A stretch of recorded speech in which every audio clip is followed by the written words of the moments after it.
Last September, we spoke with Tim Guthrie about the Island Haven project, an organisation working hard to provide accommodation at Treliske Royal Cornwall Hospital for Scilly residents that need to stay for care or treatment.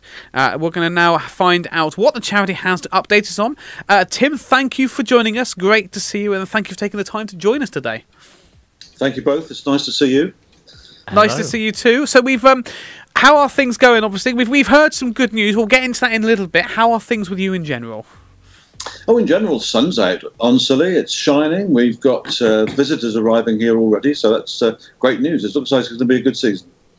Now, you say the sun's out. I don't know how long you've been waiting in the wings for us. I don't know what you've been able to see, but we have a Where in the World we play every day. I don't know if you saw it on the screen. Don't suppose you recognise it. The sun's shining on that one. It was a very open-looking beach, and we did say, "Oh, I wonder if that's the Scillies," but no idea. No idea. Well, no, it might have been, I suppose, maybe Great Bay or Treliske somewhere. Maybe no, not quite as open as that actually.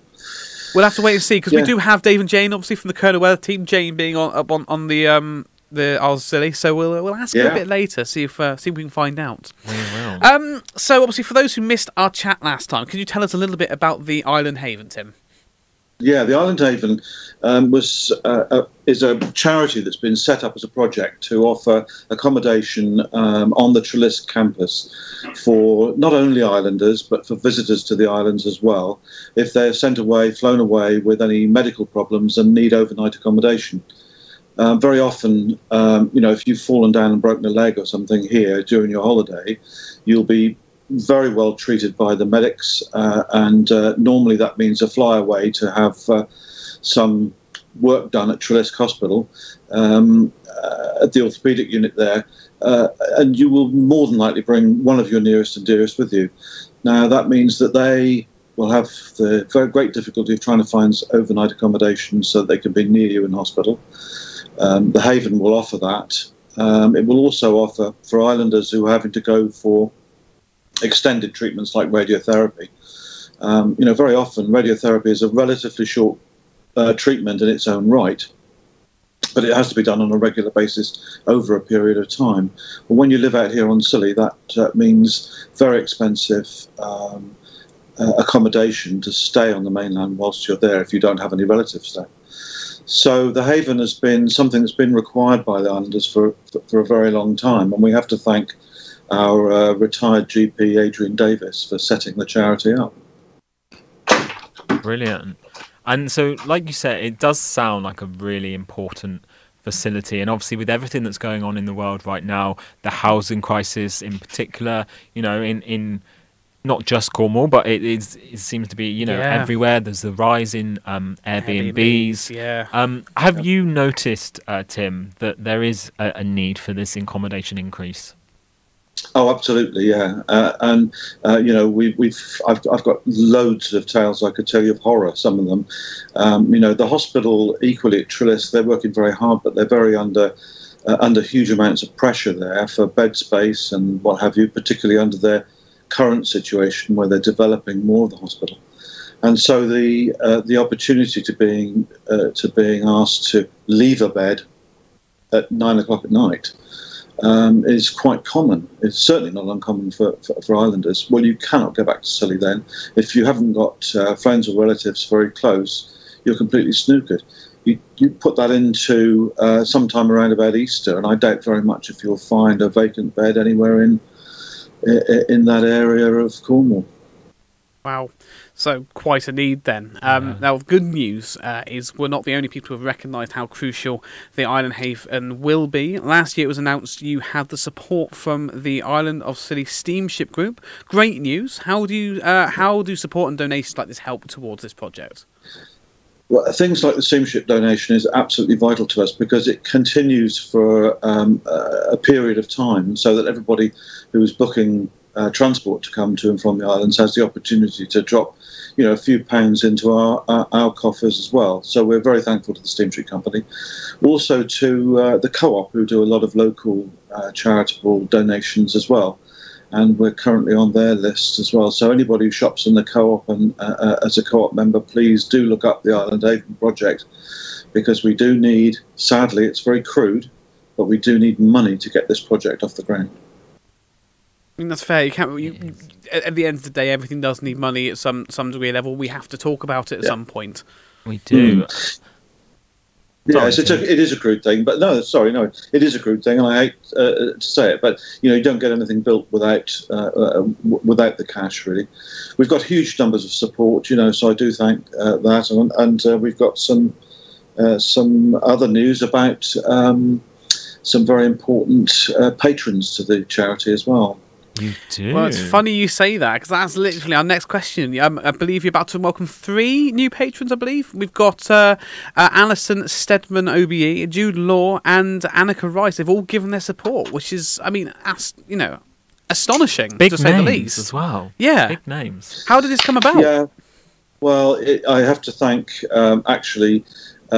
Izzy Tibbs on Briar for all the hard work she's done working to get in touch with these 3 amazingly great people who do have and have had for quite some time links with the islands. Some of you will remember Annika Rice's program when she actually built what is now called Annika's Quay on Briar, so that landing on Briar in a boat at low water was much safer.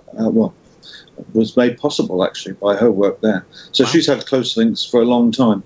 Jude Law stays quite regularly on St Martin's and has done for a great number of years, and is very, very fond of the islands. And Alison Stedman more recently did quite an interesting TV programme on the islands. So I'm absolutely thrilled that the 3 of them have put their weight behind our charity. Fantastic. And Brilliant. I love Alison Stedman. I'm just going to say it. I'm obsessed with her work. I think she's fantastic. So obviously the support from these 3 new patrons are a massive help in raising awareness. It must be incredibly validating for you as well and the charity. It is, and Ross, I'm with you. I think Alison Stedman is an absolutely fantastic actress. I've always loved her work. I haven't met her personally yet, so I'm quite looking forward to that. Hopefully she'll be over at some point in the summer, so and we can actually sort of shake hands, and I can thank her personally for that work. I have met Annika Rice on a few occasions, but again, I'm hoping that we'll see all of them here at some point throughout the year. Fantastic. I mean, it's actually great news. Didn't expect such big names to be right there. We can actually see now the proposed plans for the accommodation. Have you had to make any changes since planning? I know planning can be a long process. Let's have a look. Well, yeah. Yes, we've got, as I said when we spoke before, Pudge, that I've got very close links now with the trust at Treliske.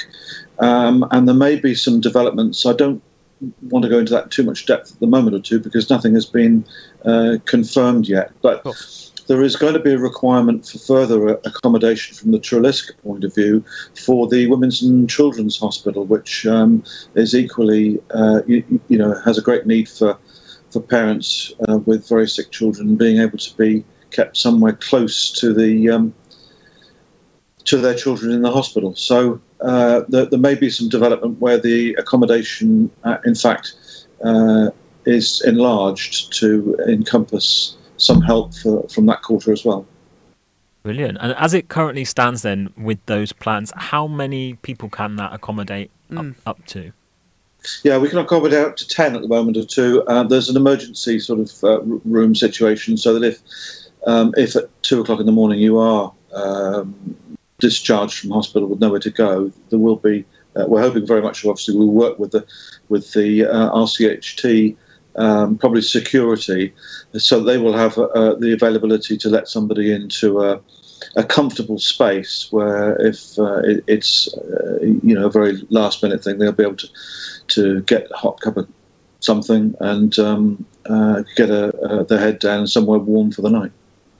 Fantastic. Now, can I ask, I've actually been up to Derriford before with my mum when she had to undergo some surgery, and we ended up in a very similar sort of sounding place. Is there something like that up in Derriford at the moment? Yeah, I think it's currently called the Hospital Hotel. It's run by the Hearts Together charity.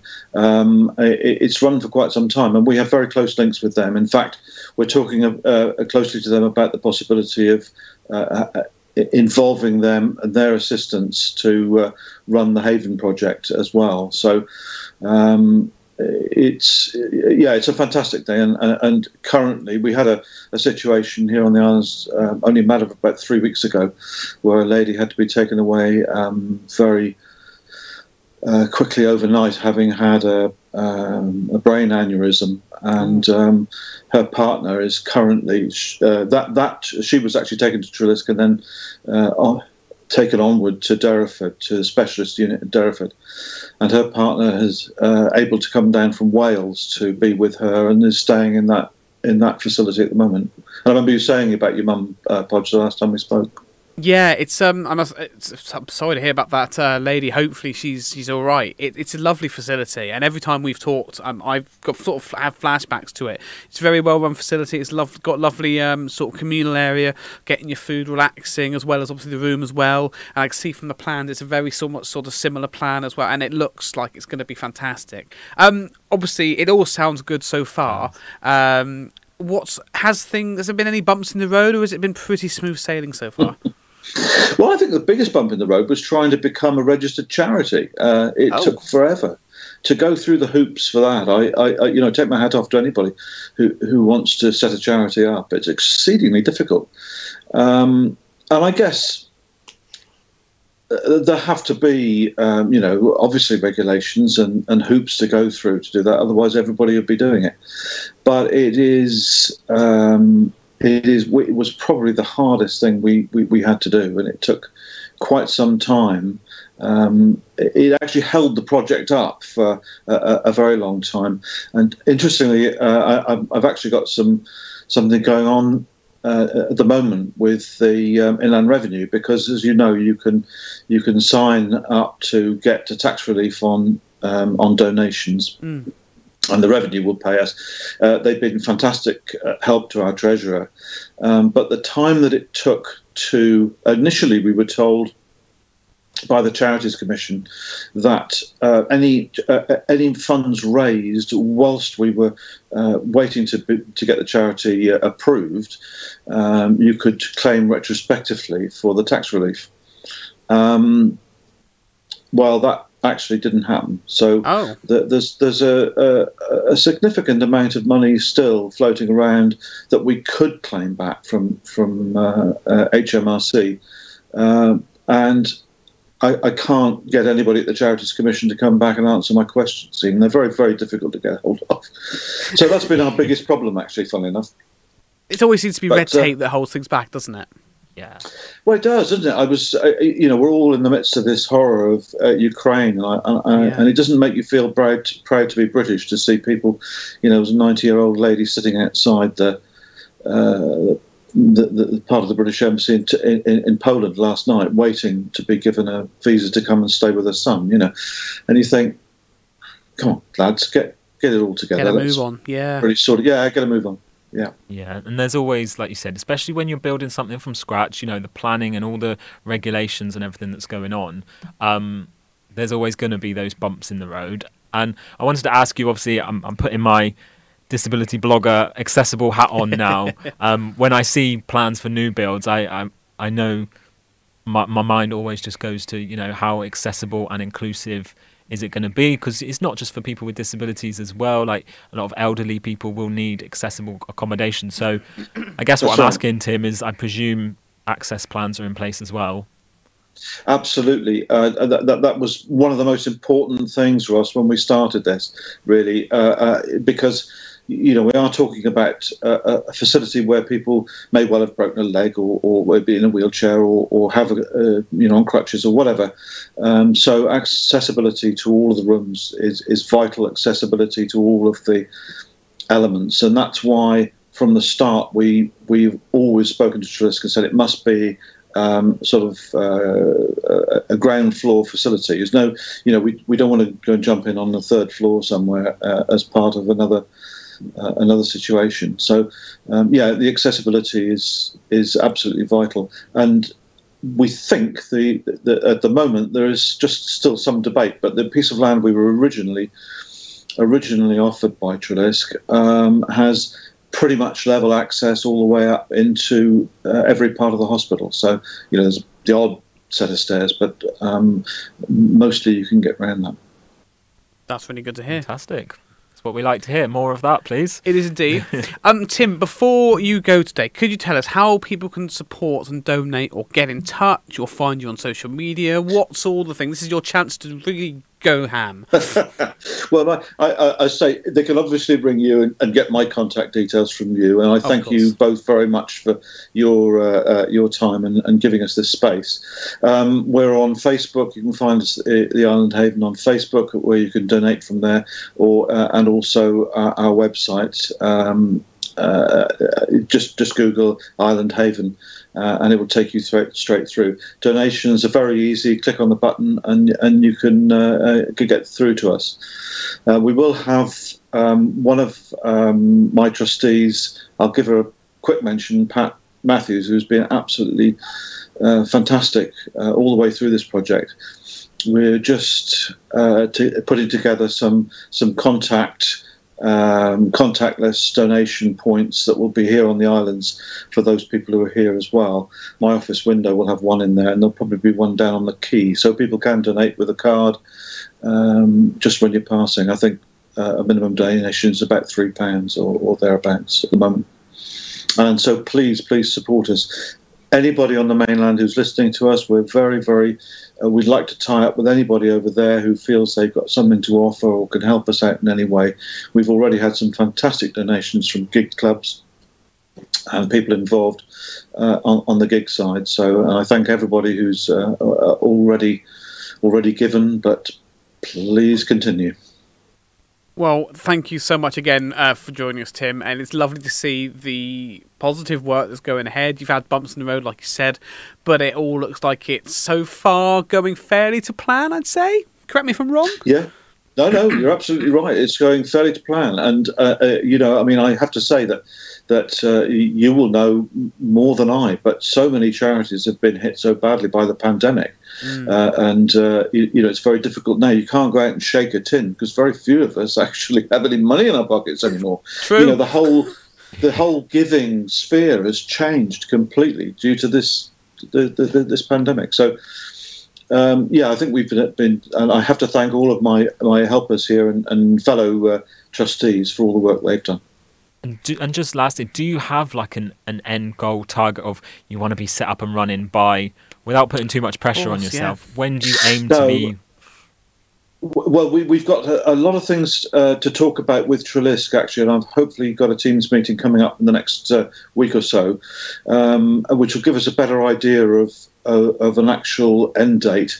But at the moment, we're still firing on all cylinders to get £1 million under our belt. Amazing. Yeah, well, all the best, Tim, with everything you're doing, and thank you so much for coming back on the show. It'll be lovely to catch up with you in the future as things progress and hopefully come to a good completion. Yes, please. Thank you both very much. It's nice to see you. Take care. Thank you very much. Tim Guthrie there of the Island Haven Project. Amazing stuff, isn't it? Brilliant project, great cause, and like I said, got to get involved with those support and donations. Indeed, and if you want to do that, if you want to get involved in any way, you want to give some donations but you missed any of that show and you're wondering where to go, don't hesitate to get in contact with us here at Chaos, and like Tim said, we will signpost you toward him. Get in contact. 01872 228844 is our phone number, and you can also WhatsApp us on that too, but please get the bill payer's permission before you do so. Yes, or you can drop us an email on hello@thisischaos.co.uk.